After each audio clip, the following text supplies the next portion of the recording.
আমার নবী মক্কা থেকে মদিনায় কাফের দুশমনের অত্যাচারে হিজরতের জন্য রেডি হয়ে গেলেন। নবী একদিন আবু বকরকে কানে কানে আওয়াজ দিয়ে বলেছিলেন, আবু বকর আপনি আমার সাথে হিজরতের সঙ্গী হয়ে যাবেন। আল্লাহর নবী রাতের বেলা হিজরতের রাত ঘর থেকে যখন বের হবেন চতুর্দিকে দুশমন। কারণ আমার নবীর জমিনের মধ্যে এক ছায়া ছিল, মা খাদিজা রাদিয়াল্লাহু আনহা। যেই খাদিজার কথা নবী ভুলতে পারেন না। আম্মা জান আয়েশা বলেন, আমি দেখতাম আমার রুমের মধ্যে বসে মাঝে মাঝে রাহমাতুল লিল আলামিন গুনগুন করে কান্না করতে। আমি বলতাম, নবী কেন কাঁদেন? আমি আয়েশার কোনো বেয়াদবির কারণে কাঁদেন নাকি? বলে, না রে আয়েশা, কাঁদি না। কেন কাঁদি জানো?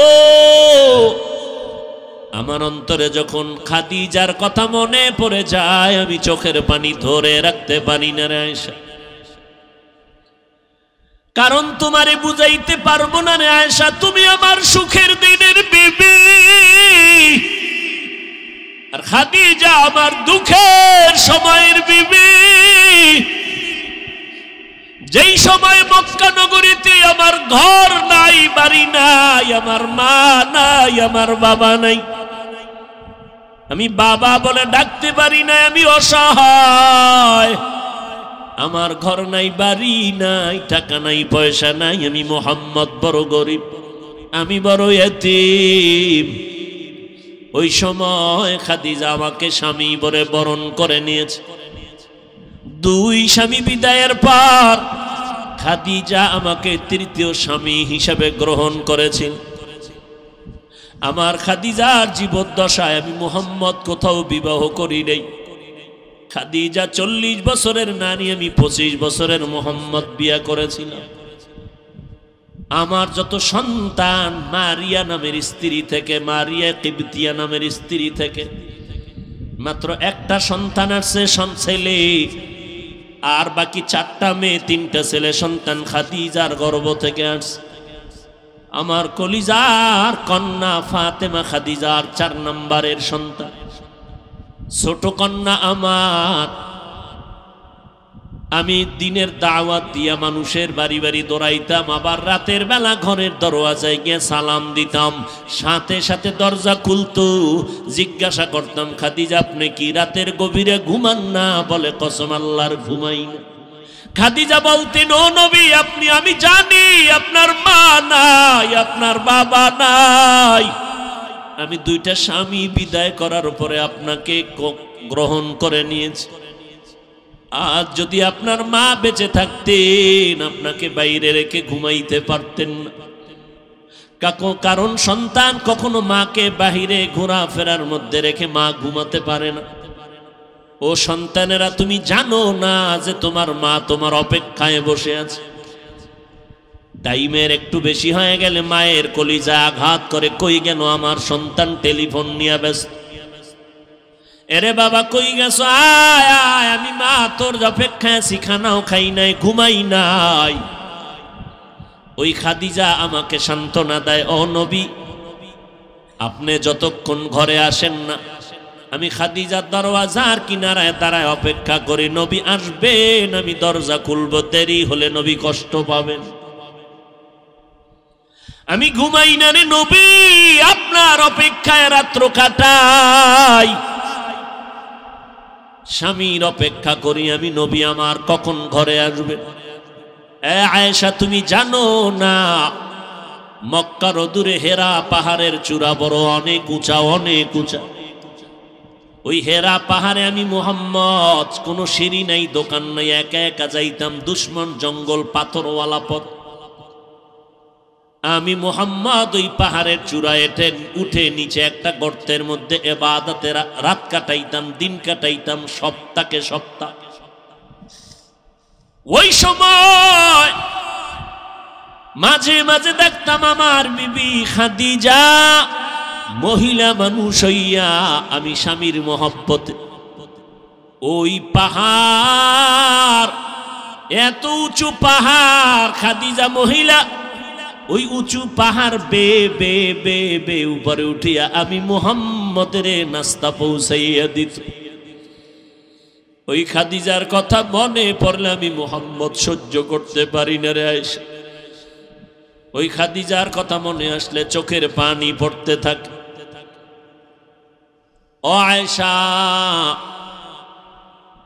আমার মুহাম্মদের জিন্দেগি বড় কঠিন জিন্দেগি। আমার বংশের লোকেরা আমারে মক্কায় থাকতে দেয় না।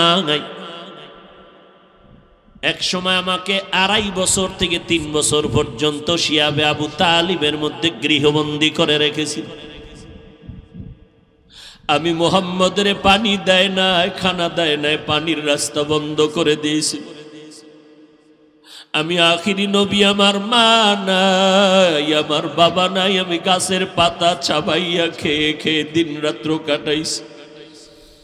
ওই সময় খাদিজার মতো ধনী আরবে কেউ নাই,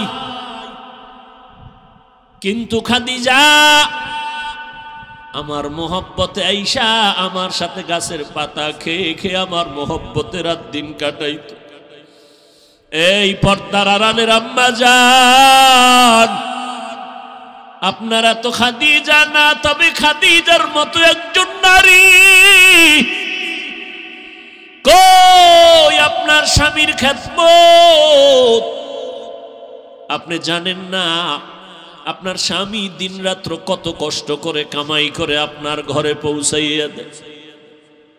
আপনার স্বামী কত কষ্ট করে, খানা পায় না, ঘুম নাই। আপনি জানেন না ঘরের মধ্যে বসে আবদার করলেন আমারে শাড়ি দাও, কাপড় দাও, জামা দাও, এইটা দাও, সেইটা দাও।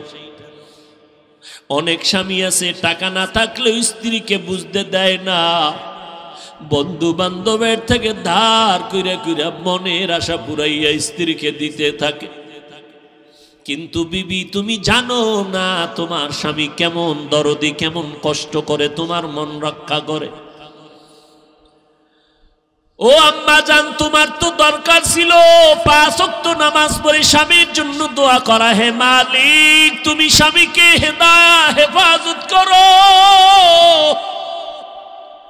স্বামী রাস্তায় চলে দিন রাত্র 24 ঘন্টা কামাই রুজি করার জন্য, আমাদের মুখে হাসি ফুটানোর জন্য। আমার স্বামী ঠিক মতো খাইতেও পারে না, গোসল করতে পারে না।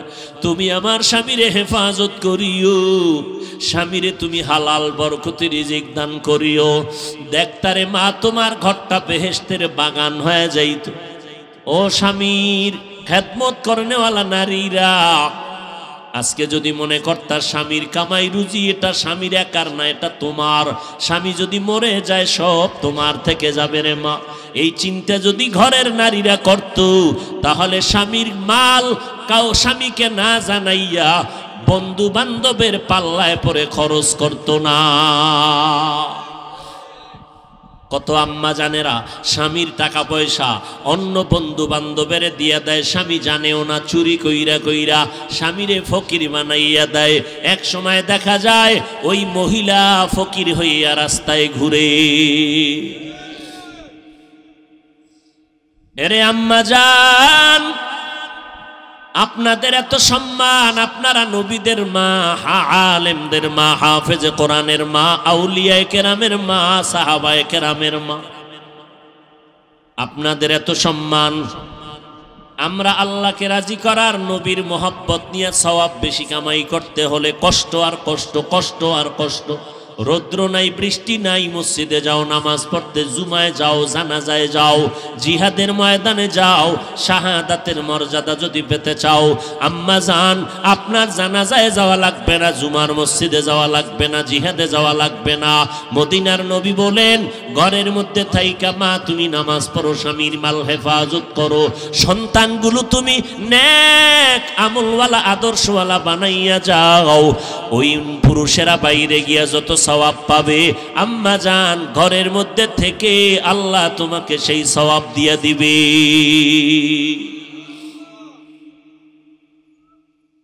কয়দিন আর স্বামীর ঘরে বসে রং তামাশা করবা, সাদা কাফন রেডি হয়ে যাইতেছে। যেদিন তোমার বাড়ির দরজা আজরাইল বাঁশিতে সিগন্যাল দিয়া দিবে কই পালাইবারে আম্মা জান, ছেলে মা মা বলে কাঁদবে আর জবানে আওয়াজ হবে না রে মা। তোমার কাপড় খুলে সবাই 5টা সাদা কাপড়ের প্যাকেট বানাইয়া যখন কবরে নিবে, বাচ্চাগুলো আম্মু আম্মু বলে চিল্লায় কাঁদবে, মা তুমি আর জবাব দিতে পারবা না। তোমার বাচ্চাগুলো এতিম। ঈদের সময় সব সন্তানেরা মা বাবাকে নিয়ে আনন্দ করবে, তোমার সন্তান আনন্দ পাবে না, কারণ ও মা হারা, ডানে বামে মাকে পাবে না।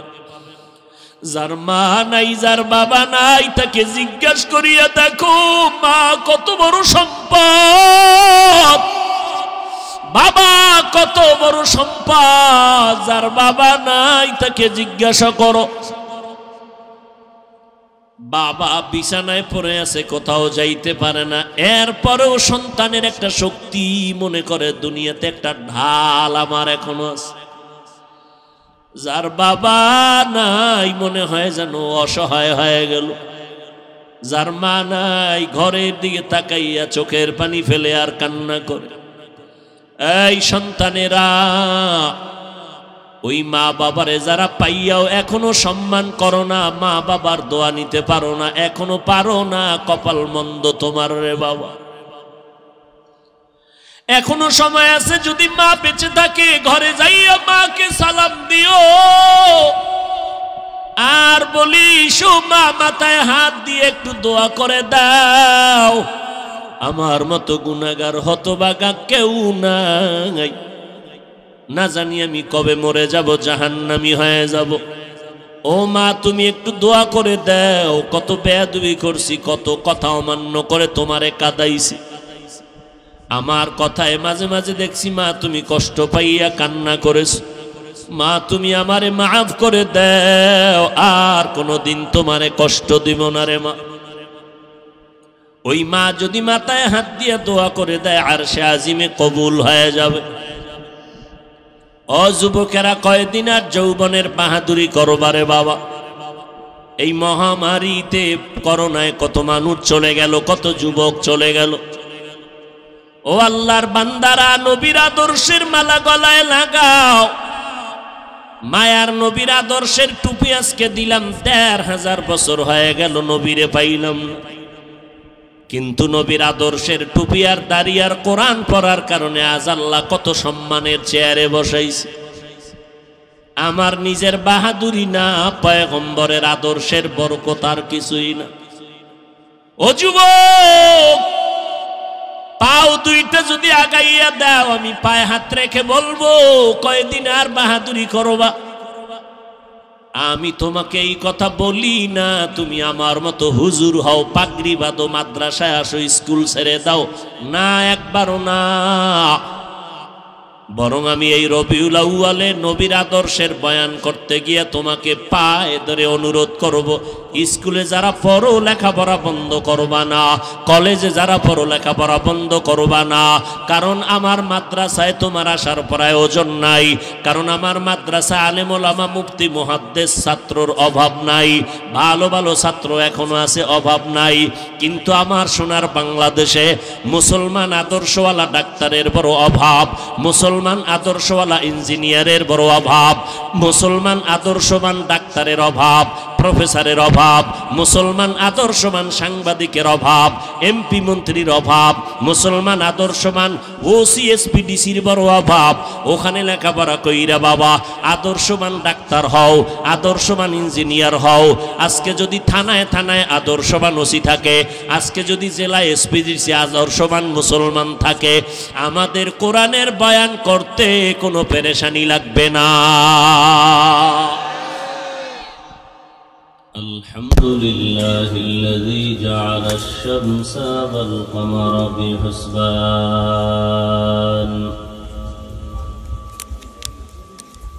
ওয়ান নাজমা ওয়াশ শাজারা ইয়াসজুদান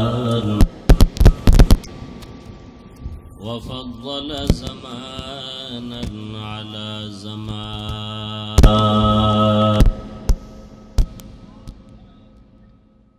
كما فضل مكانا على مكان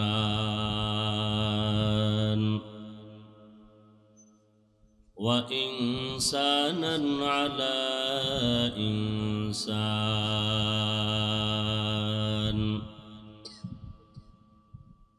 ونشهد أن لا إله إلا الله وحده لا شريك له لا ضد له ولا ند له ولا مثل له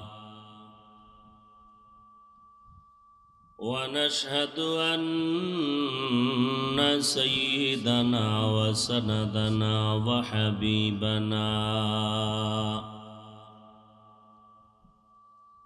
وحبيب ربنا وطبيبنا وطبيب قلوبنا ومولانا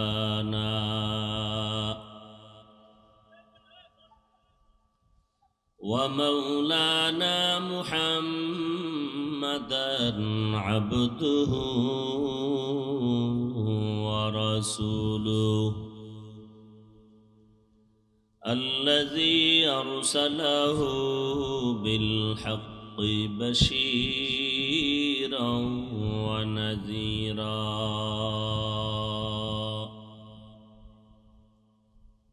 وداعيا إلى الله بإذنه وسراجا منيرا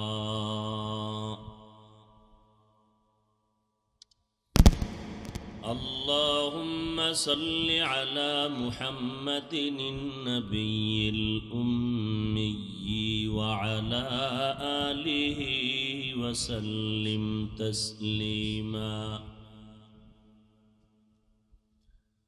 وبعد فأعوذ بالله من الشيطان الرجيم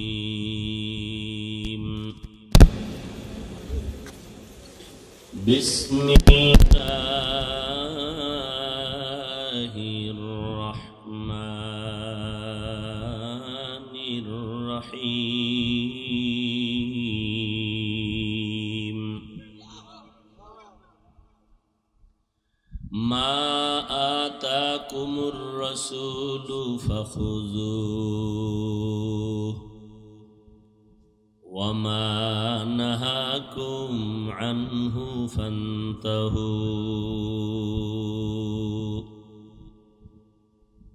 وقال النبي صلى الله عليه وآله وسلم تركت فيكم أمرين لن تضلوا ما تمسكتم بهما كتاب الله وسنة رسوله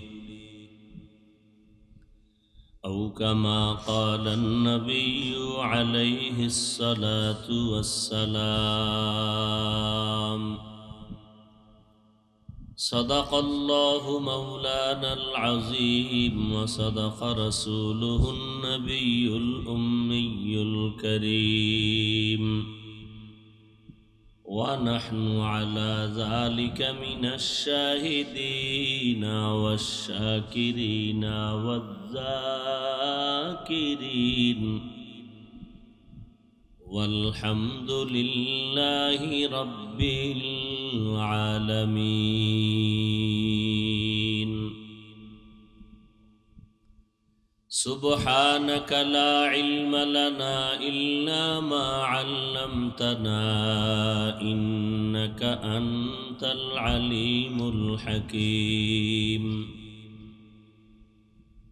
رب اشرح لي صدري ويسر لي أمري واحلل عقدة من لساني يفقه قولي तकबीर में कलमा में नमाजों में अज़ा में, तकबीर में कलमा में नमाजों में अज़ा में, है नाम इलाही से मिला नाम मुहम्मद, है नाम इलाही से मिला नाम मुहम्मद।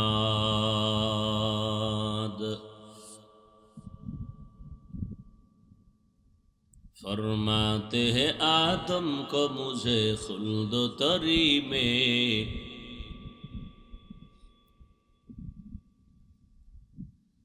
फरमाते हैं आदम को मुझे खुल्द तरी में, लिखा हुआ तूबा पे मिला नाम मुहम्मद, लिखा हुआ तूबा पे मिला नाम मुहम्मद।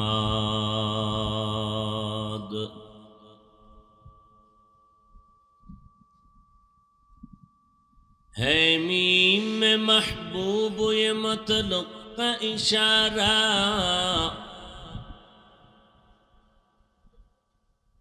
है मीम में महबूब ये मतलब का इशारा, फिर क्यों ना हो महबूब खुदा नाम मुहम्मद, फिर क्यों ना हो महबूब खुदा नाम मुहम्मद। दक्षिण मिर्जानगर किशोर उदयन स्टार क्लाবের উদ্যোগে আয়োজিত দশম বার্ষিক ইসলামী মহাসম্মেলন জামিয়া ইসলামিয়া আরাবিয়া দক্ষিণ মির্জানগর মাদ্রাসা মাঠে আয়োজিত আজকের এই সম্মেলন 1 অক্টোবর 2022 মহতি এ মাহফিলে উপস্থিত মুহতারাম সম্মানিত সভাপতি হযরত মাওলানা আমিনুল হক কাসিমি দামাত বারাকাতুহুম, প্রধান অতিথি হাফেজ মাওলানা রহমতুল্লাহ সাহেব দামাত বারাকাতুহুম, অন্যান্য অতিথিবৃন্দ, হযরতে উলামায়ে কেরাম, বিভিন্ন এলাকা থেকে আগত আল্লাহ পাকের আশিকিন, জাকিরিন, শাকিরিন, মুহিব্বিন, মুরব্বিয়ান এজাম, কলিজার টুকরা আমার সমবয়সী যুবক বন্ধুগণ, স্নেহের ছোট ভাই, পর্দার আড়ালে মা বোনেরা, আল্লাহ পাকের দরবারে লাখ কোটি শুকর যে আল্লাহ পাক এই ফিতনার জামানায় কোরআন ও সুন্নাহর ভিত্তিতে সহি তরিকায় কিছু কথা আমাদেরকে বলার মতো, শুনবার মতো তৌফিক দান করেছেন। সুন্দর এই বেহেশতের বাগানে হাজারো মানুষের মধ্য থেকে বাছাই করে আসার তৌফিক দান করেছেন। নেয়ামতের শুকর আদায়ার্থে মোহব্বতের সাথে পড়ি আলহামদুলিল্লাহ। দরুদ ও সালাম সৈয়দুল মুরসালিন রহমতুল লিল আলামিন শফিউল মুজনিবিন খাতামুন নবিয়্যিন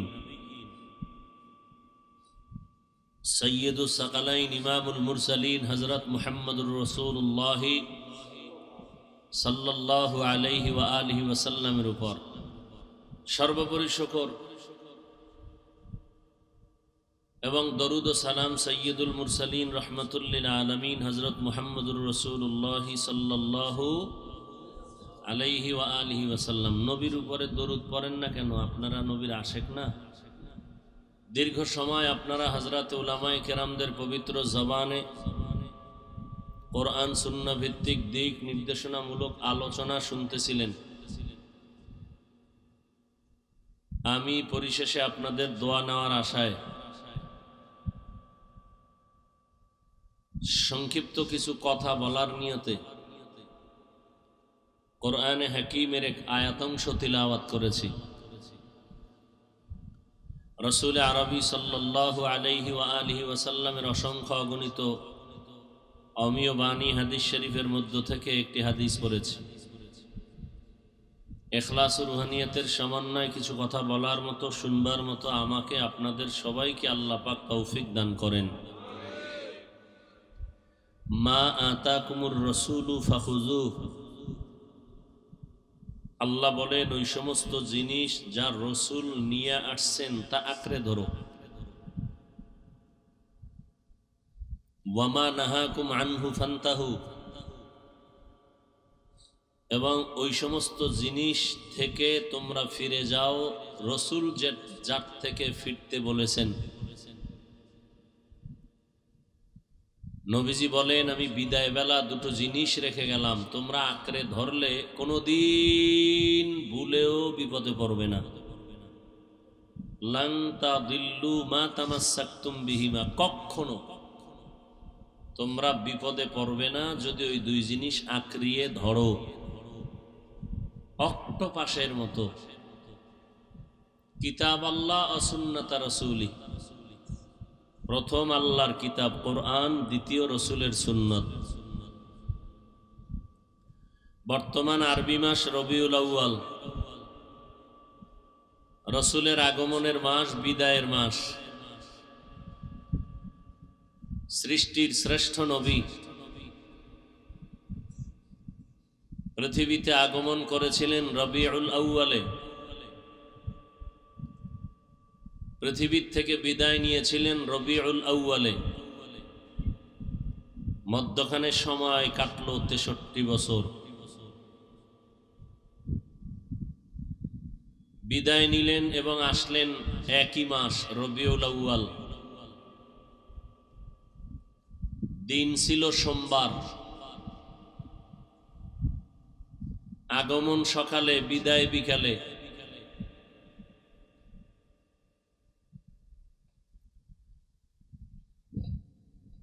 তারিখ, যাওয়ার তারিখ 12, আগমনের তারিখ কেউ বলেছেন 2, কেউ বলেছেন 5, কেউ বলেছেন 9, কেউ বলেছেন 12।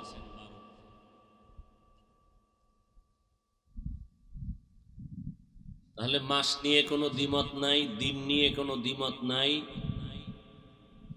যাওয়ার তারিখ নিয়ে দ্বিমত নাই, আগমনের তারিখ নিয়ে দ্বিমত। নবী কি নিয়ে আসলেন, কি রেখে গেলেন, এটাই আমাদের আলোচনার বিষয়, এখান থেকে আমাদের অর্জনের বিষয়। তাহলে রসুল আসলেন দুনিয়াতে কোন মাসে? বিদায় বার সবাই বলেন। যাওয়ার তারিখ 12ই। আশাকে আরবিতে বলে মিলাদুন নবী, বিদায়কে বলে ওয়াফাতুন নবী, মাঝখানের 63 বছরের নাম সিরাতুন নবী। কোনটা মানবেন না বলেন?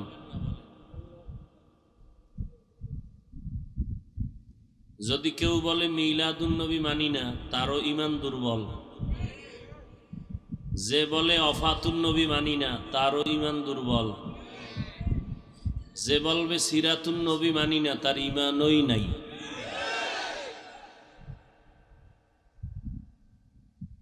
মিলাদ শব্দের অর্থ জন্ম, মোবারক। আন নবী শব্দের অর্থ আমাদের সুপরিচিত নবী। গোটা মাখলুকাতের মধ্যে সুপরিচিত নবী মাত্র একজন, রহমাতুল্লিল আলামিন। কেমন সুপরিচিত? গর্তের পিপিলিকা তার পাগল। কেমন সুপরিচিত? মাছ তার পাগল। কেমন সুপরিচিত? জঙ্গলের হিংস্র প্রাণীদের কাছে প্রিয়, উড়ন্ত পাখির কাছে প্রিয়। কুল মাখলুকাতের সাথে যিনি পরিচিত তিনি হলেন রহমাতুল্লিল।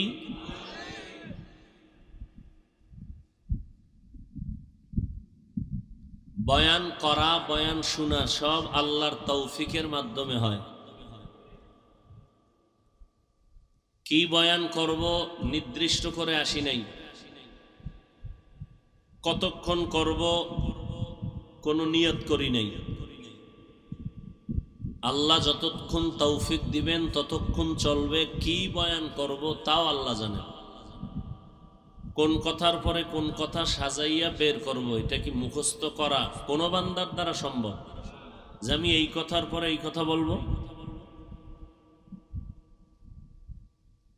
দ্বিতীয়, হ্যাঁ, কেউ সিরিয়াল মেনটেন করে, ডায়েরিতে লেখা সামনে নিয়ে বসে, কিছু বক্তা দেখছি।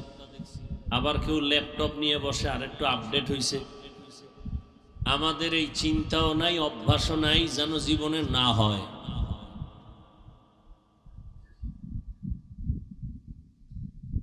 আপনারা যারা বসছেন, আপনাদেরকেও আল্লাহ তৌফিক দিলে আপনারা বয়ান শুনতে পারবেন। হতে পারে যদি আল্লাহ তৌফিক না দেন, আপনি কিছুক্ষণ পরে উঠে চলে যাবেন। আবার কেউ বসবে কিন্তু মোনাজাতের আগে চলে যাবে। কপালের বিষয়, তৌফিক আল্লাহ। কপালে না থাকলে হয় না, আর কপালে থাকবে আল্লাহর কাছে চাইতে হবে, না চাইলেও আল্লাহ দিবেন না।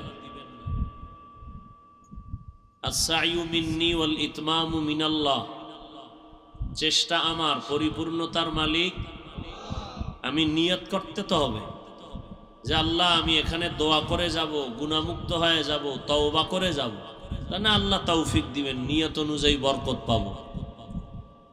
আল্লাহ দোয়া করে যাওয়ার আমাদের সবাইকে তৌফিক দান করেন। তাহলে মিলাদুন নবী অর্থ কি হবে? আমাদের সুপরিচিত নবীজির জন্ম মোবারক। ওয়াফাতুন নবী শব্দের অর্থ হবে আমাদের সুপরিচিত নবীর ইন্তেকাল। ওই বেদাতিরা বলে নবী মরে নাই, নবীর মরণ হয় নাই। ওদেরকে জিজ্ঞাসা করবেন নবীজির জানাজা হয়েছিল নি? অবশ্যই বলবে হয়েছিল। তো জানাজা কি জিন্দা মানুষের হয়? সামান্য সময়ের জন্য আমার রসুলের দেহ মোবারক থেকে রূহকে আলাদা করেছিলেন আমার আল্লাহ। রওজায়ে মোবারকে যাওয়ার পরে আল্লাহ পাক রসুলকে জিন্দা করে দিলেন। কিয়ামত পর্যন্ত রসুল রওজায়ে আতহারে নামাজের হালাতে আল্লাহর মারিফতে কিয়ামত পর্যন্ত আল্লাহর মজা নিতে থাকবেন। তাহলে কিয়ামত পর্যন্ত আল্লাহর রসুল কবরে কি বলেন না কেন? এবার আহলে হাদিস মোনাজারা তারা বলবে জিন্দা হইলে খায় না, ঘুমায় কেমনে, খায় খানা খায় কেমনে, প্লেট কই গেলাস কই। তার ছাড়া তো এই যত বাহাদুরি করে হাদিস মানি, সহি ছাড়া মানি না, ও হাদিসের কেতাব খুলে দিলে পড়তেই পারবে। শুধু চাপার জোরে চলে, শুধু চাপা আর হিংসার গোডাউন লয়ে বইছে। জান্নাত রিজার্ভ করে নিছে, কন্ট্রাক্টরি নিয়ে নিছে। নবী কবরে জিন্দা কেমনে খায়? নবীজি বলেন আল আম্বিয়া উ আহিয়াউন, সমস্ত আম্বিয়ায়ে কেরাম কবরে জিন্দা। ফি কুবুরিহিম ইউসাল্লুন, নামাজরত অবস্থায় আছেন। কোনরত অবস্থায়? এখন আবার প্রশ্ন করবে তো নামাজে দাঁড়ায় কেমনে? ছোট কবর, রুকুতে যাইবে কেমনে? সে এমন ফিডা দরকার। একটা তার সেরা মানুষের মাঝে মাঝে প্রশ্ন করে, আকল জ্ঞান সব নষ্ট হয়ে গেছে। কারণ কি জানেন? লিকুল্লি শাইইন জিনাতুন ফিল ওয়ারা ওয়া জিনাতুল মারই তামামিল আদাবি আজ খোদা খা ইমে তৌফিকে আদব বে আদব মাহরুম গাশত আজ ফজলে রাব। বেয়াদব আল্লাহর রহমত থেকে বঞ্চিত। যারা আল্লাহওয়ালাদের সাথে বেয়াদবি, উস্তাদদের সাথে বেয়াদবি, মুরব্বীদের সাথে বেয়াদবি, এই সমস্ত মানুষ জায়গায় জায়গায় জায়গায় জায়গায় পদদলিত, নিষ্পেষিত, অবহেলিত হয় আর বেইজ্জতি হয়, আর আকল নষ্ট হয়ে যায়। এদের আকল কি হয়ে যায়? নষ্ট হয়ে যায়।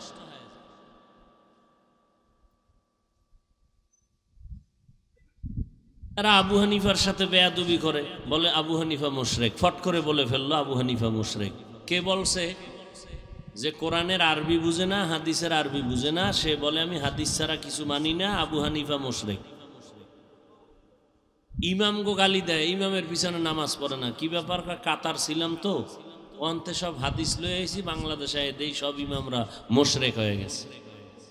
কাতারের হাদিস মতে সব ইমামরা কি মোশরেক।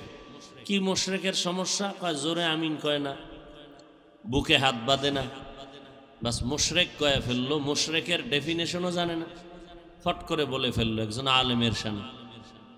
এই সমস্ত কারণেই পদস্খলন। এখন আহলে হাদিস ভাইদেরকে যদি আমরা পাল্টা প্রশ্ন করি, বাচ্চা মায়ের গর্ভে দুনিয়াতে আসার আগে মরা না জিন্দা থাকে? খেয়াল নাই আপনাদের? বাচ্চা বাচ্চা মায়ের গর্ভে আল্লাহ রুহু দান করেন না, জিন্দা থাকে না? ওখানে প্লেট পায় কই খাওয়ার? জবাব দাও। অনেক গেলাস কই খাওয়ানের? এখন আর কথা নেই, এখন বোবায় বয়ে থাকবো,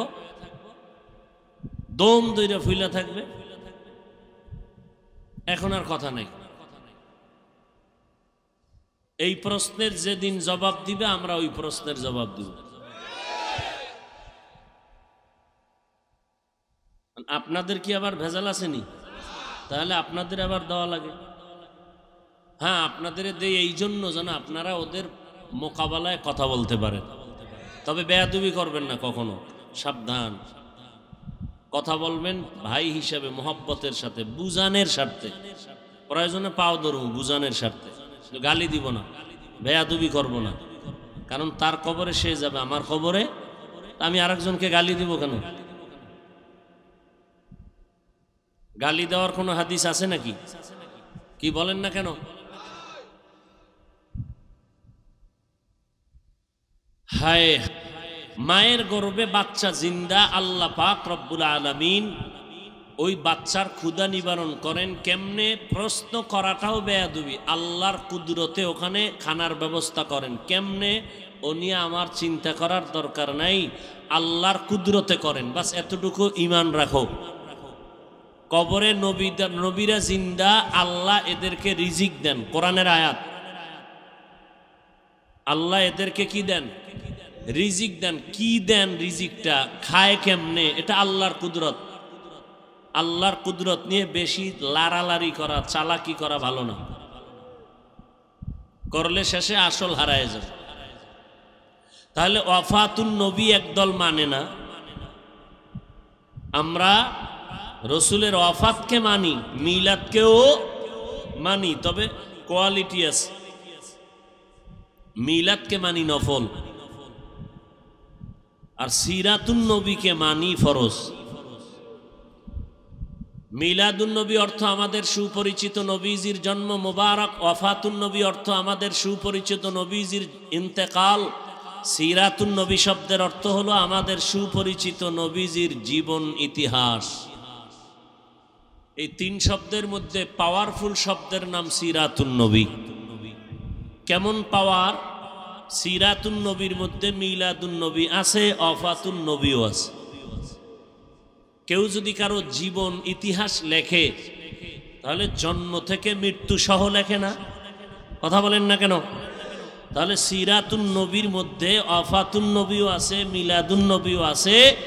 অতএব আমাদের আলাদা করে সিরাতুন নবী আমরা যারা মানি, আমাদের আলাদা করে মিলাদুন নবী মানার স্লোগান দিতে হয় না, আমরা আলাদা করে ওয়াফাতুন নবীর স্লোগান দিতে হয় না। এখানে সব কিছু ঢুকানো আছে। কিন্তু কেউ যদি বলে মিলাদুন নবী কায়েম করো, সিরাতুন নবী লাথি মারো, ঈমান চলে যাবে। আর এই কয়টা শব্দ আমার রসুলের শানের শব্দ, কোনো বাপদাদার বানানো শব্দ না। প্রশ্ন হলো শুধু মিলাদুন নবী না, আপনারা ঢাকার শহরে পোস্টার দেখবেন, ওয়ালে ওয়ালে ওয়ালে ওয়ালে, অলিতে গলিতে পোস্টার, সাইয়্যিদুল আইয়াত 90 দিনের কিলাকিলি। হেন কয়দিন? 90 দিন ওয়াজ হইব, ওয়াজ। রাজারবাগ দরবার শরীফ, নাম দিছে সাইয়্যিদুল আইয়াত। অর্থাৎ মিলাদুন নবী না, শুধু সকল ঈদের সরদার মিলাদুন নবী। পৃথিবীর কোন কিতাব, আহলে সুন্নাত ওয়াল জামাতের লিখিত কোন কিতাব, কোন হাদিস, কোন তাফসীর খুলে যদি কেউ দেখাতে পারে যে ঈদে মিলাদুন নবী শব্দটা কোন কিতাবে আছে, আহলে সুন্নাত ওয়াল, ভণ্ডগো কিতাব না, আহলে সুন্নাত ওয়াল জামাতের সহিহ আকীদার আলেমের কিতাব, হাদিস, হাদিসের ব্যাখ্যা, কোরআন, কোরআনের তাফসীরের কোন পৃষ্ঠায় ঈদে মিলাদুন নবী শব্দ যদি দেখাইতে পারে, ওদিন থেকে আমরা পালন করব।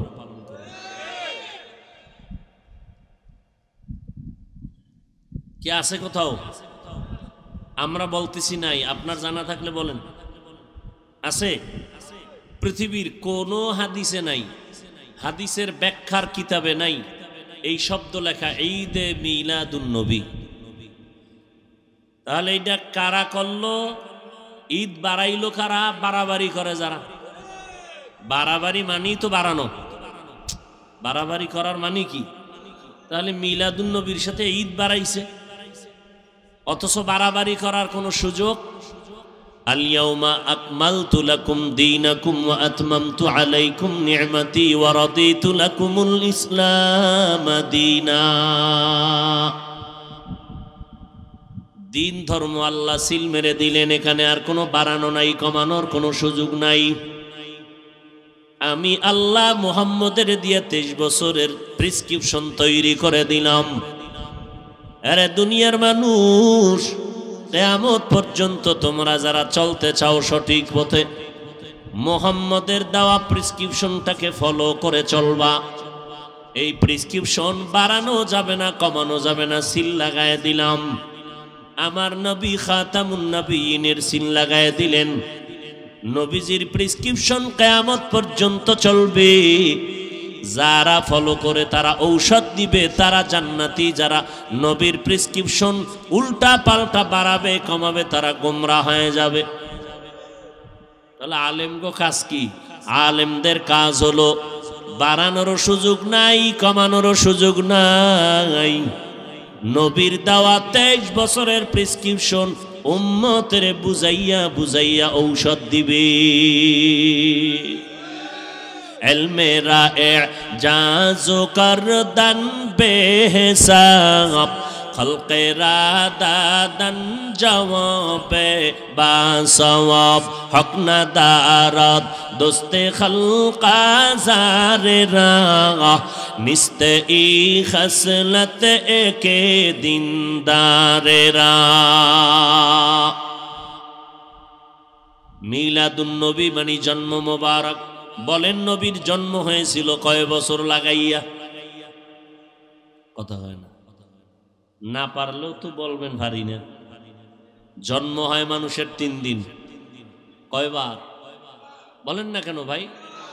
একবার। আমার নবীর জন্ম কিবার? জোরে বলেন। আমার নবীর মিলাদুন নবী মাত্র একবার, সোমবার রবিউল আউয়ালে জন্ম হয়েছে একদিন। নবীর মিলাদ একদিন, আর সিরাতুন নবী হলো 63 বছর।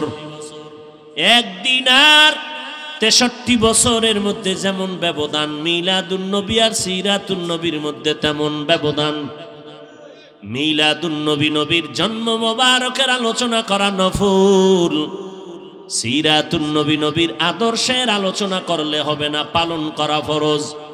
সিরাতুন নবী মানে কোরআন। নবীর সিরাতুন নবী হলো নামাজ। সিরাতুন নবীর অর্থ হলো রোজা রাখো। সিরাতুন নবী অর্থ হলো পর্দা করো। এগুলো নফল না ফরজ? নফলি আর ফরজের মধ্যে যেই ব্যবধান, মিলাদুন নবী আর সিরাতুন নবীর মধ্যে সেই ব্যবধান। মিলাদুন নবীর আলোচনা নফল, সিরাতুন নবীর আলোচনা হলো ফরজ। আলোচনা না, পালন করা ফরজ। এরে নবীর আশিক,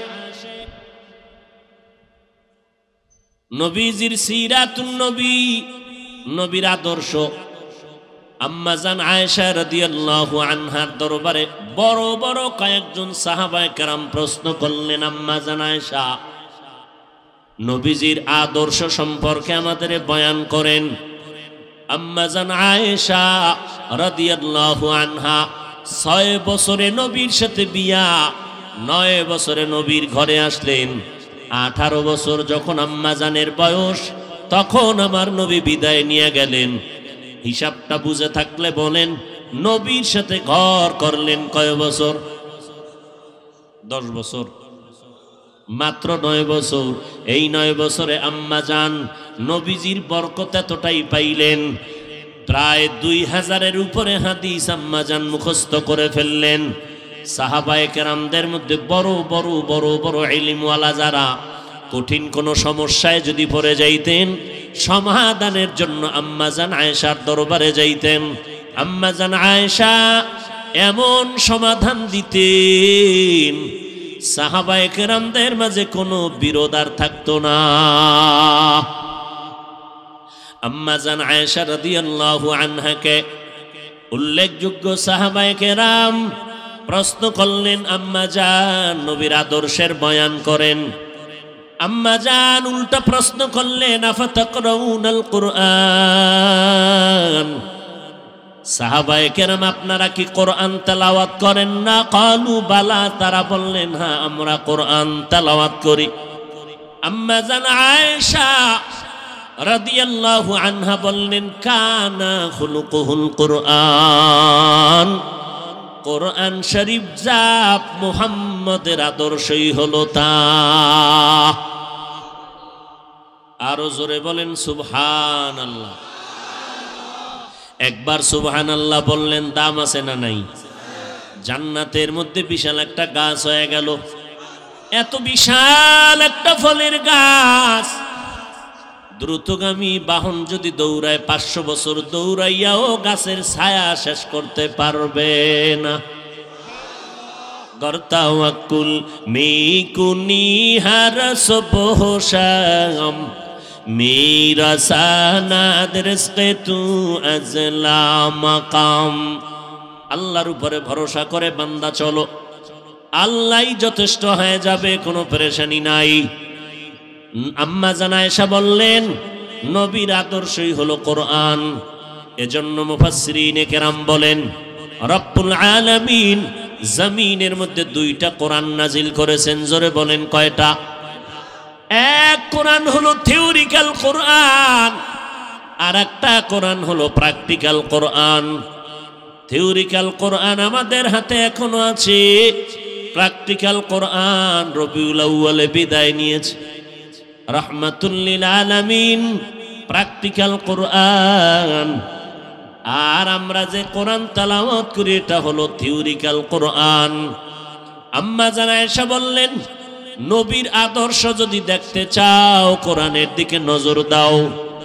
কোরআন এমন দামি, আমার রাসূল তেমন দামি।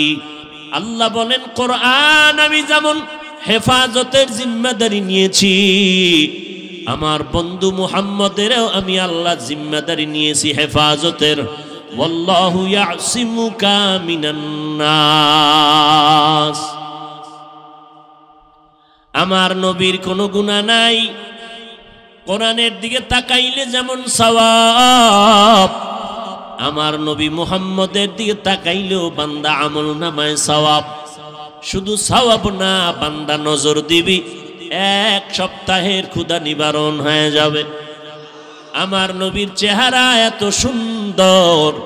আম্মাজান আয়েশা রাদিয়াল্লাহু আনহা বলেন, ঘরের মধ্যে এশার নামাজের পরে আমি আয়েশা একটা সুই সুতা নিয়ে কাজ করতেছিলাম, হঠাৎ করে বাতির তেল শেষ হয়ে গেল, সুইটাও পড়ে গেল। তালাশ কোথায় করব, অন্ধকার। কামলেওয়ালা নবী আমার ঘরের মধ্যে প্রবেশ করলেন রাতের আধারে। মদিনাওয়ালা নবীর চেহারা মোবারকে আলোকিত হয়ে গেল আমার ঘর। আর নবীর চেহারার আলোতে আমি সুইটা দেখলাম খুঁটির গোড়ায় পড়ে আছে, আমি হাতে নিয়ে নিলাম। কেমন মায়ার নবী আমার, আমার নবী এত সুন্দর। সাহাবী বলেন আমি পূর্ণিমা চাঁদের দিকে নজর দিলাম, আমার মায়ার নবীর চেহারা মোবারকের দিকে নজর দিলাম, নজর দিয়া তাকাইয়া দেখি আসমানের চাঁদের থেকে আমার নবীর চেহারা বড় উজ্জ্বল। ইমামুল আউয়ালিন আল আখিরিন বাহর সাদকা রাহমাতাল লিল আলামিন সাইয়্যিদুল কাউনাইন খাতমুল মুরসালিন আখিরামদ বুদ ফখরুল আউয়ালিন। ওই নবী দুনিয়াতে কি নিয়ে আসলেন আমাদের আলোচনার বিষয়। নবী জমিনে আসলেন কি নিয়া, আবার আমার নবী বিদায় নিলেন রেখে গেলেন কি। এই দুই কথার দুটো জবাব। আমার নবী কি নিয়ে আসছেন, আল্লাহ কোরআনের মধ্যে বলতেছেন লাকাদ কানা লাকুম ফি রাসূলিল্লাহি উসওয়াতুন হাসানাহ। ও দুনিয়ার মুমিনের দল, তোমাদের জন্য মুহাম্মাদের মধ্যে রয়েছে উত্তম আদর্শ। তাহলে নবী কি নিয়ে আসলেন? উত্তম। জোরে বলেন।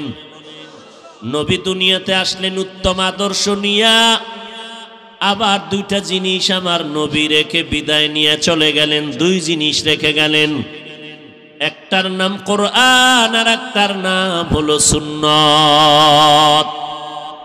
প্রথমটার নাম কি? জোরে বলেন।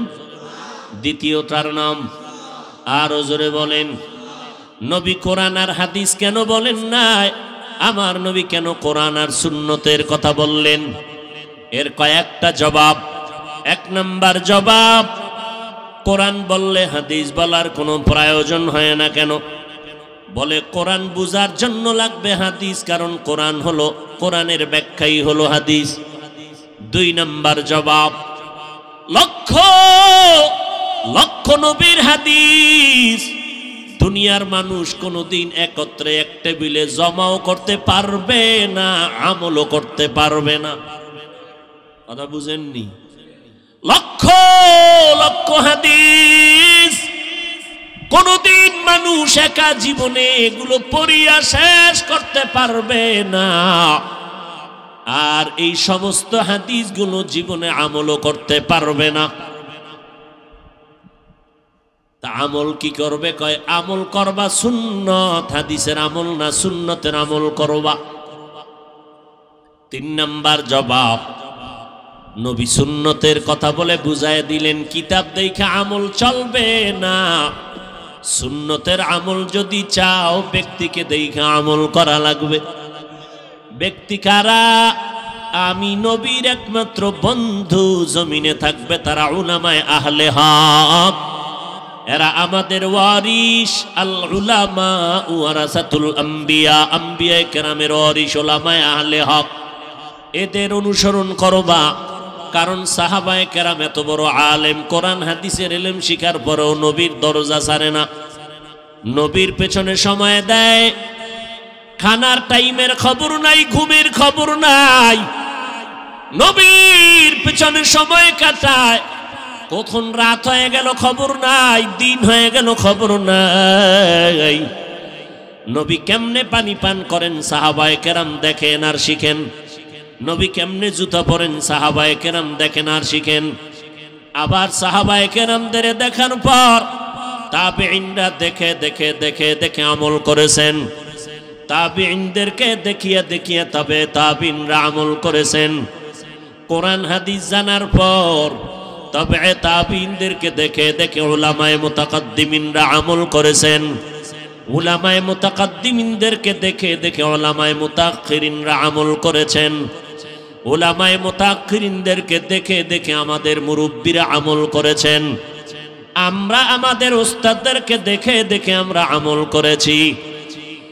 জানতে পারলাম হাদিসে আছে নখ কাটা সুন্নত। কেমনে কাটবা? আলেম না দেখলে পারবা না। ও বান্দা, চুল কাটা নবীর সুন্নত, কেমনে তুমি কাটবা? কিতাব দেখলে বুঝবা না, আলেম লাগবে। উলামায়ে কেরাম যেইভাবে দেখাইবেন ওইভাবে পড়বা। পোশাকের মধ্যে নবীর সুন্নত কেমনে পড়বা? উলামায়ে আহলে হকের কাছে যাও। উলামায়ে আহলে হক যেই পোশাক পরবে এই পোশাকটাই হলো মদিনাওয়ালা নবীর পোশাক। সোহবতে সালে তোরা সালেহ কুনাত, সোহবতে তলে তোরা তলে কুনাত এক জমানা, সোহবতে বা আউলিয়া বেহতেরা সদ সালাত বেরিয়া। বলেন ভুলে গেছেন নি? বলেন তো নবী দুনিয়াতে কি নিয়ে আসছেন, কি রেখে চলে গেলেন? দুই জিনিস, কোরআন আর, জোরে বলেন, কোরআন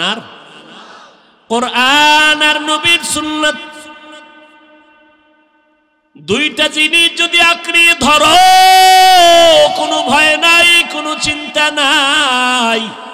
আল্লাহ বলেন আমি বিনা হিসাবে তোমারে জান্নাতের মেহমান বানায় দিব। এরে নবীর আশিক, নবী উত্তম আদর্শ নিয়ে জমিনের মধ্যে পদার্পণ করলেন মক্কা নগরীতে। এমন একটা টাইম যেই সময় মক্কার মানুষের মতো খারাপ মানুষ এই জমিনের কোথাও ছিল না। এত বড় খারাপ, নারী আর পুরুষ উলঙ্গ হইয়া বাইতুল্লাহ তাওয়াফ করে, ভেতরে মূর্তি বসানো, বিয়া শাদীর কোনো নিয়ম নাই, যুবক যুবতী অবাধে চলাফেরা করে, যখন তখন জিনায় লিপ্ত হয়ে যায়, কোনো বাধা নাই।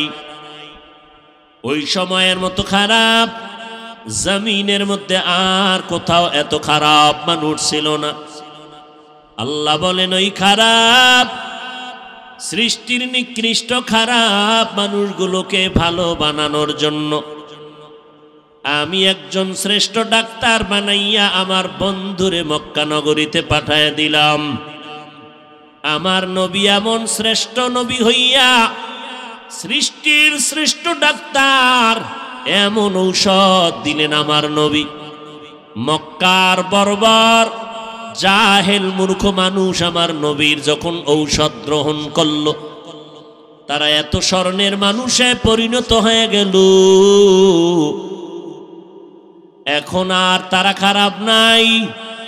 আল্লাহ কয় নবী আপনার সোহবতে গিয়া এরা এত ভালো হয়ে গেল, আপনি জানায় দেন আমি দুনিয়াতেই জান্নাতের টিকিট দিয়ে দিলাম। আতিনা ফি দারে দুনিয়া না হাসান, আতিনা ফি দারে উকবা না হাসান, ইয়া গিয়াসাল মুস্তাগীসিন ইহদিনা লাফতিখারা বিল উলুমে ওয়াল গিনা। নবীর আদর্শ গ্রহণ করলেন আবু বকর। আবু বকর কেমন দামি! মদিনার নবী বলেন আমার উম্মত মুমিনের সব নেক আমল যদি এক পালায় দেওয়া হয়, আবু বকরের নেকের পাল্লা অনেক ভারী হয়ে যাবে। ঘুমাইতেছেন আপনারা? আবু বকরের দাম কত? 10 জন সাহাবা দুনিয়াতে জান্নাতের সুসংবাদ পেলেন, এর মধ্যে প্রথম সিরিয়ালে আবু বকর। কেমন দামি আবু বকর! নবীজি বললেন আমি যুদ্ধের ময়দানে যাব, আপনারা দান করেন। দান করলে হায়াত বাড়ে, দান করলে মুসিবত দূর হয়, দান করলে কামাই রুজিতে বরকত হয়, কবরের আযাব মাফ হয়ে যায়। নবীজি যখন বললেন দান করেন, ওমরে ফারুক মনে মনে ভাবতেছেন আমি এত বেশি আজ দান করব, 1 নাম্বার পুরস্কার আমার নবীর দোয়াটা নিয়ে যাব। ওসমান রাদিয়াল্লাহু আনহু চিন্তা করলেন আমি আজ এত বেশি দান করব, নবীর থেকে 1 নাম্বারের দোয়াটা নিয়ে নিব। দানের মাল আমার নবীর দরবারে হাজির করলেন। হযরত আলীকে নবী বললেন কি দিলেন? নবী এই পরিমাণ দান করলাম। ওসমান কি দিলেন? এই পরিমাণ দিলাম। ওমর কি দিলেন? এই পরিমাণ, অর্ধেক দিয়ে দিলাম, আর অর্ধেক আমি রেখে দিলাম। সর্বশেষ আমার নবী আবু বকরকে জিজ্ঞাসা করলেন, আবু বকর কি দান করেছেন বলেন। আবু বকর চোখের পানি ছেড়ে বলেন, পয়গম্বর আমার কাছে তেমন কোনো সম্পদ নাই, তবে যা আছে ঘরের মধ্যে ঝাড়ু দিয়া দিয়া সব আমি পয়গম্বরের খেদমতে হাজির করলাম।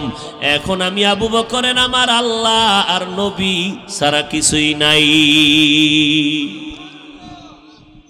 ওমরের মাথা নত হয়ে গেল, 1 নাম্বার হতে পারলাম না।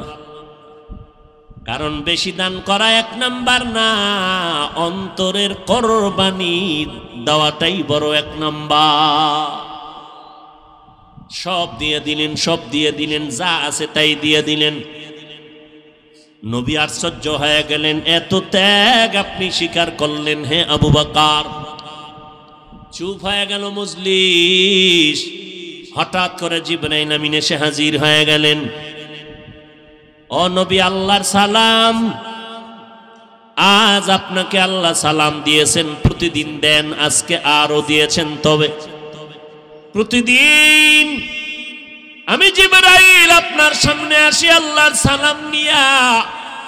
আজ আল্লাহ তো আপনাকে সালাম দিয়েছেন ঠিকই, তবে আলাদা করে স্পেশাল করে আমার আল্লাহ আজকে আবু বকরকে সালাম পাঠিয়েছে। আর আল্লাহ জানতে চেয়েছেন আবু বকরের অন্তরের কি হালাত। নবী বললেন, আবু বকর আপনার কপাল ভালো, আজ আল্লাহ আপনাকে সালাম পাঠিয়েছেন। আর আমার আল্লাহ জানতে চেয়েছেন আপনার মনের কি হালাত। আবু বকর হাউমাউ করে কান্না শুরু করলেন। নবীজি বললেন, জবাব না দিয়া কেন কাঁদেন? আবু বকর কান্না করে বলে, নবী কে চিন্ত আমি আবু বকরকে? আমি ছিলাম মক্কার নগরীতে এক জাহান্নামের আসামি। আমার মতো অপরাধী কেউ ছিল না রে নবী। আজ আমি আপনার দরবারে আসার পর, আপনার সোহবতে আসার পর আজ আল্লাহ আমাকে সালাম দিয়েছেন। আমি কেমনে বুঝাই আমার মনের কি হালাত রে নবী। আজ আমার মতো ধন্য কেউ নাই। আমার নবীর আদর্শ পেয়ে আবু বকর এত দামি হয়ে গেলে, জীবন দেওয়ার জন্য তৈয়ার। আমার নবী মক্কা থেকে মদিনায় কাফের দুশমনের অত্যাচারে হিজরতের জন্য রেডি হয়ে গেলেন। নবী একদিন আবু বকরকে কানে কানে আওয়াজ দিয়ে বলেছিলেন, আবু বকর আপনি আমার সাথে হিজরতের সঙ্গী হয়ে যাবেন। আল্লাহর নবী রাতের বেলা, হিজরতের রাত, ঘর থেকে যখন বের হবেন চতুর্দিকে দুশমন। কারণ আমার নবীর জমিনের মধ্যে এক ছায়া ছিল, মা খাদিজা রাদিয়াল্লাহু আনহা। যেই খাদিজার কথা নবী ভুলতে পারেন না। আম্মা জান আয়েশা বলেন, আমি দেখতাম আমার রুমের মধ্যে বসে মাঝে মাঝে রাহমাতুল লিল আলামিন গুনগুন করে কান্না করতে। আমি বলতাম, নবী কেন কাঁদেন? আমি আয়েশার কোনো বেয়াদবির কারণে কাঁদেন নাকি? বলে, না রে আয়েশা, কাঁদি না। কেন কাঁদি জানো? আমার অন্তরে যখন খাদিজার কথা মনে পড়ে যায়, আমি চোখের পানি ধরে রাখতে পারি না রে আয়েশা। কারণ তোমারে বুঝাইতে পারবো না রে আয়েশা, তুমি আমার সুখের দিনের বিবি, আর খাদিজা আমার দুঃখের সময়ের বিবি। যেই সময় মক্কা নগরীতে আমার ঘর নাই, বাড়ি নাই, আমার মা নাই, আমার বাবা নাই, আমি বাবা বলে ডাকতে পারি না, আমি অসহায়, আমার ঘর নাই, বাড়ি নাই, টাকা নাই, পয়সা নাই, আমি মুহাম্মদ বড় গরিব, আমি বড় ইয়তীম। ওই সময় খাদিজা আমাকে স্বামী বলে বরণ করে নিয়েছে। দুই স্বামী বিদায়ের পর খাদিজা আমাকে তৃতীয় স্বামী হিসাবে গ্রহণ করেছেন। আমার খাদিজার জীবদ্দশায় আমি মুহাম্মদ কোথাও বিবাহ করি নাই। খাদিজা 40 বছরের নারী, আমি 25 বছরের মুহাম্মদ বিয়া করেছিলাম। আমার যত সন্তান মারিয়া নামের স্ত্রী থেকে, মারিয়া কিবতিয়া নামের স্ত্রী থেকে মাত্র একটা সন্তান আসছে, ছেলে, আর বাকি 4টা মেয়ে, 3টা ছেলে সন্তান খাদিজার গর্ভ থেকে আসছে।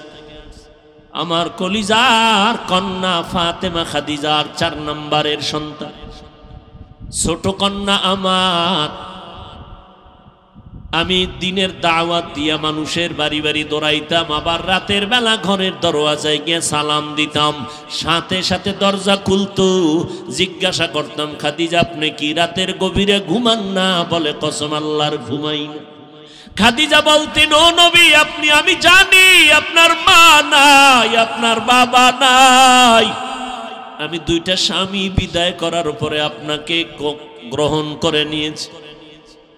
আজ যদি আপনার মা বেঁচে থাকতেন আপনাকে বাইরে রেখে ঘুমাইতে পারতেন না।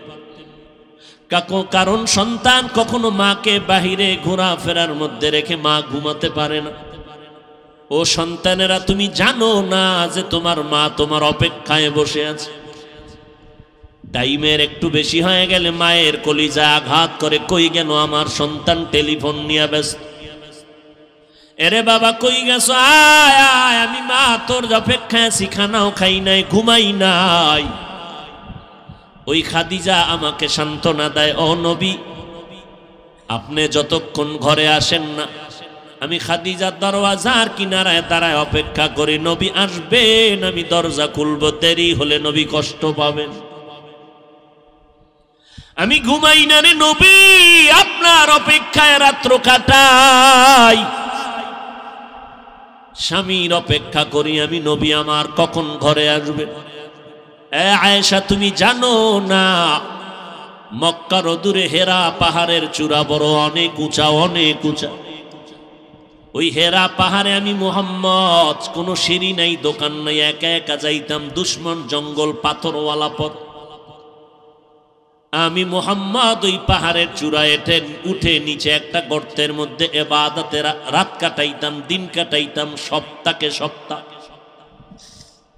ওই সময় মাঝে মাঝে দেখতাম আমার বিবি খাদিজা মহিলা মানুষ হইয়া, আমি স্বামীর মহব্বতে ওই পাহাড়, এত উঁচু পাহাড়, খাদিজা মহিলা ওই উঁচু পাহাড় বে বে বে বে উপরে উঠিয়া আমি মুহাম্মদের নাস্তা পৌঁছাইয়া দিত।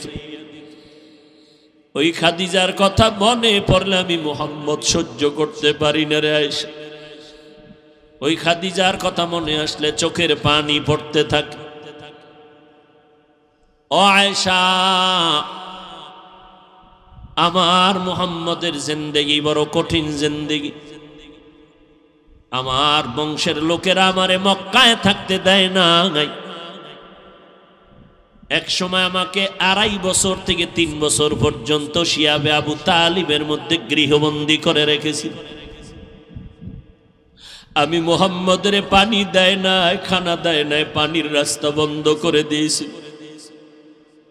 আমি আখিরি নবী, আমার মা নাই, আমার বাবা নাই, আমি গাছের পাতা চাবাইয়া খেয়ে খেয়ে দিন রাত্র কাটাইছি। ওই সময় খাদিজার মতো ধনী আরবে কেউ নাই, কিন্তু খাদিজা আমার মোহব্বতে আইসা আমার সাথে গাছের পাতা খেয়ে খেয়ে আমার মোহব্বতে রাত দিন কাটাইত।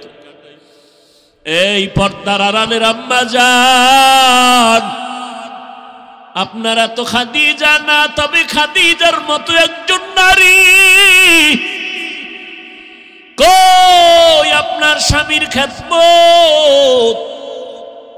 আপনি জানেন না আপনার স্বামী দিন রাত্র কত কষ্ট করে কামাই করে আপনার ঘরে পৌঁছাইয়া দেয়।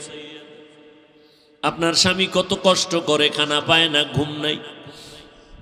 আপনি জানেন না, ঘরের মধ্যে বসে আবদার করলেন আমারে শাড়ি দাও, কাপড় দাও, জামা দাও, এইটা দাও, সেইটা দাও।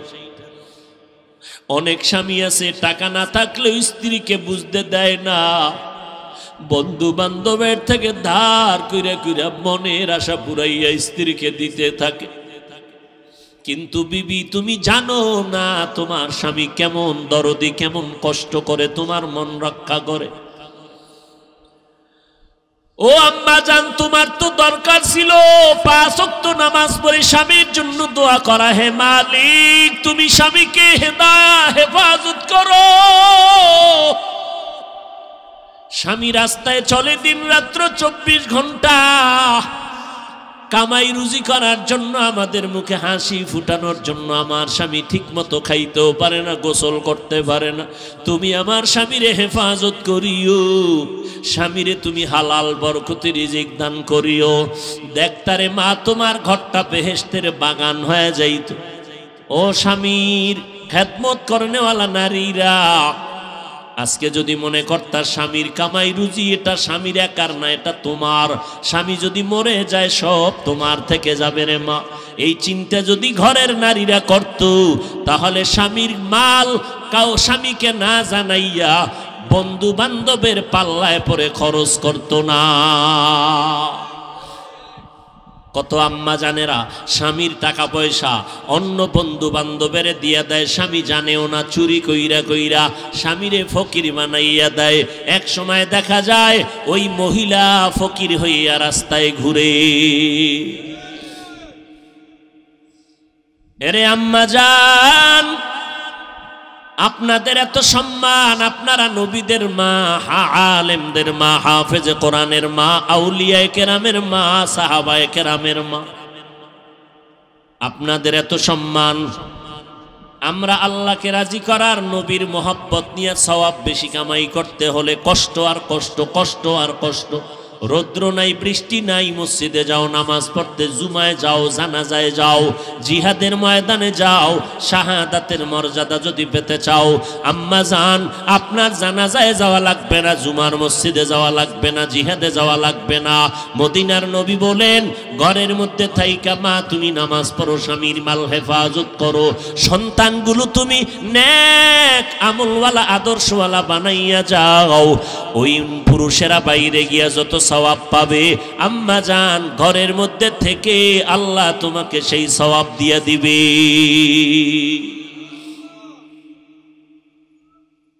কয়দিন আর স্বামীর ঘরে বসে রং তামাশা করবা, সাদা কাফন রেডি হয়ে যাইতেছে।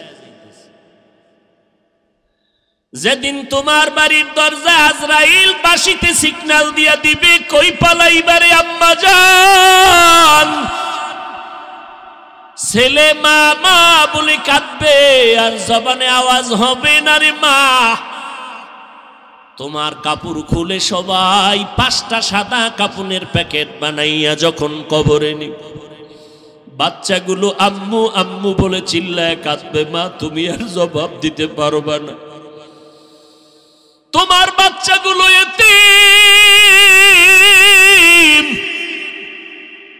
ঈদের সময় সব সন্তানেরা মা বাবাকে নিয়ে আনন্দ করবে, তোমার সন্তান আনন্দ পাবে না, কারণ ও মা হারা, ডানে বামে মাকে পাবে না। যার মা নাই, যার বাবা নাই, তাকে জিজ্ঞাসা করিয়া দেখো মা কত বড় সম্পদ, বাবা কত বড় সম্পদ। যার বাবা নাই তাকে জিজ্ঞাসা করো। বাবা বিছানায় পড়ে আছে, কোথাও যাইতে পারে না, এরপরেও সন্তানের একটা শক্তি মনে করে দুনিয়াতে একটা ঢাল আমার এখনো আছে। যার বাবা নাই মনে হয় যেন অসহায় হয়ে গেল। যার মা নাই ঘরের দিকে তাকাইয়া চোখের পানি ফেলে আর কান্না করে। এই সন্তানেরা,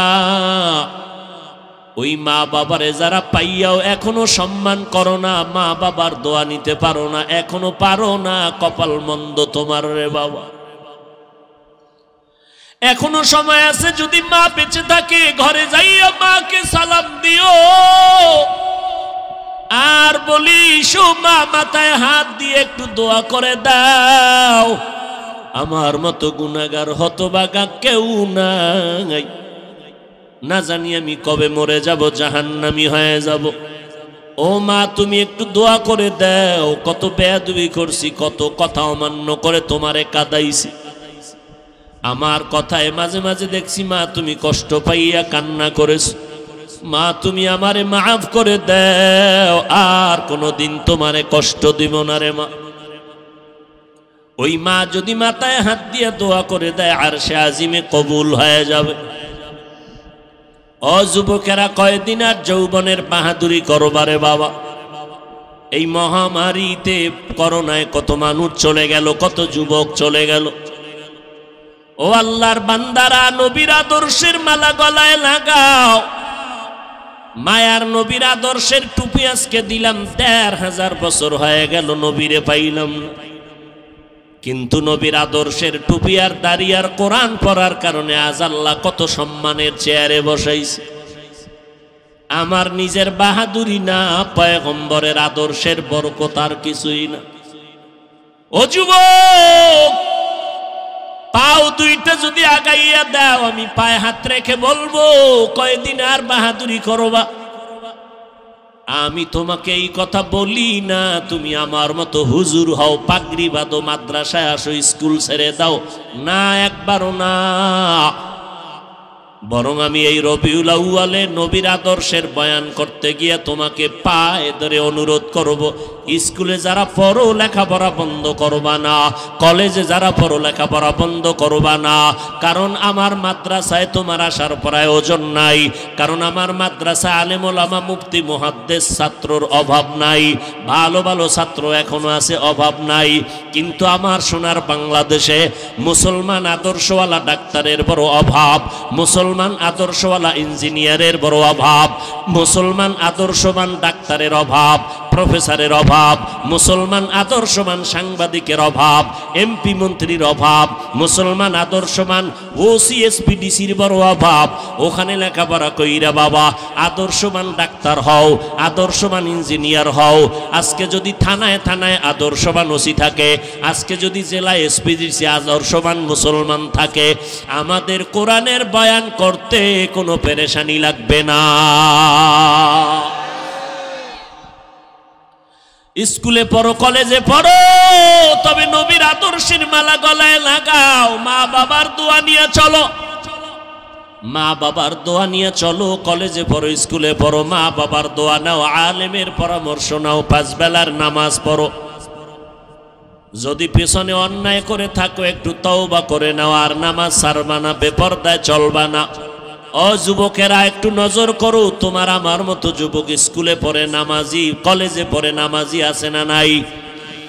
মনটাকে প্রশ্ন করো, তুমি কেন পারবা না রে বাবা? তোমার আমার মতো বান্দারে আর্মি, পুলিশ, বিডিআরের চাকরি করে নামাজি দাড়িওয়ালার অভাব নাই, তুমি কেন পারবা না? তোমার আমার মতো সন্তান গাড়ি চালায়, ড্রাইভারি করে, নামাজি পর্দাওয়ালার অভাব নাই, তুমি কেন পারবা না? ব্যবসা করে, হালাল খায় হারাম খায় না, অভাব নাই, তুমি কেন পারবা না? কৃষি কাজ করে, নদীতে মাছ ধরে, নামাজি যুবকের অভাব নাই। শ্রমিকের কাজ করে যুবক 5 বেলার নামাজি, অভাব নাই, তুমি কেন পারবা না রে বাবা? আজকে তুমি টুপি পরো না, নামাজ পড়ো না, পায়ে দরিয়া দরিয়া বলার পরেও তুমি দাড়ি রাখতে চাও না। ও বাবা রে, আজকে আমিও যদি তোমার মতো স্বাধীনতা ভাইবা যদি প্যান্ট শার্টটাই লাগাইয়া সমাজে মাস্তানি করতাম, কেউ বাধা দিত না। আজকে টুপি মাথায় দেওয়ার পরও মাথা গরম লাগে, এরপরও কেন টুপিটা ফালাই না জানো নি রে বাবা? দাড়িটা লম্বা করার কারণে যৌবনের ভাবটা চলে যায়, এরপরও কেন দাড়ি কামাই না? লম্বা জামা পরার কারণে শরীর গরম লাগে, এরপরও কেন ফালাই না? কত মানুষ কওমি মাদ্রাসায় পড়ার কারণে গালি দেয়, বাজে কথা বলে, এরপরও কেন এই রাস্তা থেকে পেছনে যাই না? একটাই মাত্র কারণ, আল্লাহর কোরআন পড়ে দেখলাম, নবীর হাদিস পড়ে দেখলাম, একটা কথাও ভেতরে মিথ্যা নাই। কত বড় বড় বেঈমানেরা কোরআনের ভুল বের করতে গিয়া কালেমা পড়ে মুসলমান হয়ে গেল। লক্ষ লক্ষ নবীরা মিথ্যা কথা বলেন নাই, লক্ষ লক্ষ সাহাবায়ে কেরাম মিথ্যা কথা বলেন নাই, লক্ষ লক্ষ তাবিন তবে তাবিনরা মিথ্যা কথা বলেন নাই। কোটি কোটি আলেম ওলামারা মিথ্যা কথা বলতে পারেন না। অতএব নবীর কথা সত্য, কোরআনের কথা সত্য। কারা দুনিয়াতে গুনার কারণে কি শাস্তি হবে, জান্নাতের বয়ান কোরআনে আছে, হাদিসে আছে। জাহান্নামেরও বয়ান আছে। জান্নাতে কারা যাবে, জাহান্নামে কারা যাবে আল্লাহ তাও বলেছেন। গুনাহ যারা করবে তাদের জন্য জাহান্নাম, নেক আমল যারা করবে তাদের জন্য জান্নাত। ইন্নাল আবরারা লাফি নাঈম ওয়া ইন্নাল ফুজ্জারা লাফি জাহিম। নেক আমলওয়ালারা জান্নাতে যাবে, গুনাহ যারা করবে তারা জাহান্নামে যাবে। গালি দেওয়া গুনার কাজ, মিথ্যা বলা গুনার কাজ, সুদ খাওয়া গুনার কাজ, অন্যের হক নষ্ট করা গুনাহের কাজ, অন্যের ইজ্জতের উপর আক্রমণ করা গুনাহের কাজ, মানুষের সম্পদ চুরি করা গুনাহের কাজ, ডাকাতি করা গুনাহের কাজ, মা বাবার সাথে বেয়াদবি গুনাহের কাজ, আলেম ওলামা মুরব্বীদের সাথে বেয়াদবি করা গুনাহের কাজ। এই রকম গুনাহ করে করে যারা কবরের দিকে রওনা হবে, আল্লাহ কয় আমি একটা ডাক দিলাম তওবার জন্য, তওবা করো, আমি মুহূর্তের মধ্যে তোমার জীবনের সব গুনাহ তওবার বিনিময়ে মাফ করে দিব। ও আল্লাহর বান্দারা, আজকে আমি বক্তা হইয়া চেয়ারে বসছি, তোমরা শ্রোতা হইয়া মাঠে বয়ান শুনো। কিন্তু জানোনি আজকে তুমি ডাক্তার হইয়া চেম্বার করো, আমি রুগী হইয়া তোমার কাছে 500 টাকা 1000 টাকা ভিজিট দিয়া চিকিৎসা নেই। কিন্তু জানোনি রে বাবা, তোমার চেয়ার আর আমার চেয়ারের দাম কত? যেদিন আজরাইল আইসা ডাক দিবে ওই দিন কিন্তু দেখা যাবে আমার চেয়ারের কোনো দাম নাই, তোমার চেয়ারের কোনো দাম নাই। আমি বক্তা, তুমি শ্রোতা, সবার মরণকালে 3টা সাদা কাফন, কারো জন্য আলাদা কিছু ব্যবস্থা করা হবে না। কবরের সাইজও হবে এক। সাদা কাফনের প্যাকেট বানাইয়া ওই কবরের মধ্যে রেখে যখন পাড়াইয়া মাটি দিয়া বাঁশ বাগানে রেখে সব যখন বিদায় হয়ে যাবে, ও বাবা, কে পীর, কে বক্তা, কে শ্রোতা, কে আলেম, কে মূর্খ, কে ধনী, কে গরিব, কোনো ভেদাভেদ নাই। সাদা কাপনের প্যাকেটে পেঁচাইয়া কবরে রাখার পর সবাই যখন বিদায় নিবে, ওই কবরে 2 জন ফেরেশতা প্রশ্ন করবে 3টা। আমাকেও যেই প্রশ্ন, আপনাদেরও সেই প্রশ্ন করবে। রবের পরিচয় দাও, ধর্মের পরিচয় দাও, রাহমাতুল লিল আলামিনের পরিচয় দাও। এই 3টা প্রশ্নের জবাব যারা দিতে পারবে, পয়গম্বর বলেন, ও উম্মতেরা, তাদের জন্য কবর হবে জান্নাতের বাগান। আল্লাহ ডেকে বলবেন, ও কবরের ফেরেশতা, ওই বান্দার জন্য জান্নাতের দরজা খুলে দাও, জান্নাতের বিছানাটা দাও, জাহান্নামের দরজা বন্ধ করে দাও। আমার বান্দার 3.5 হাত কবরটা বড় বালাখানা বানাইয়া দাও। আমার বান্দা এখন জান্নাতের হাওয়া বাতাসে নাজ নেয়ামতের ঘেরান নিয়া জান্নাতের বিছানায় ঘুমাবে, কিয়ামত পর্যন্ত বান্দা আরাম করবে। আল্লাহর নবী বলেন, উম্মতের দল যারা গুনাহগার হইয়া কবরে যাবে, রবের গোলামি করবে না, আল্লাহর কবরে যাওয়ার পরে বান্দা একটা প্রশ্নের জবাব দিতে পারবে না। সুন্নতের আমল করে নাই, আলেম ওলামারা বয়ান করে পায়ে ধরে নামাজের দাওয়াত দিত, নামাজ পড়ে নাই। আল্লাহর নবী বলেন, কবরে যাওয়ার পর একটা প্রশ্নের জবাব তারা দিতে পারবে না। আল্লাহ তাআলা রাগান্বিত হইয়া কুদরতের আওয়াজ দিয়া বলবেন, ও কবরের ফেরেশতা, এই বেঈমান আর নাফরমানের কোনো সময় সুযোগ দিও না। আমি দুনিয়াতে কম সুযোগ দেই নাই।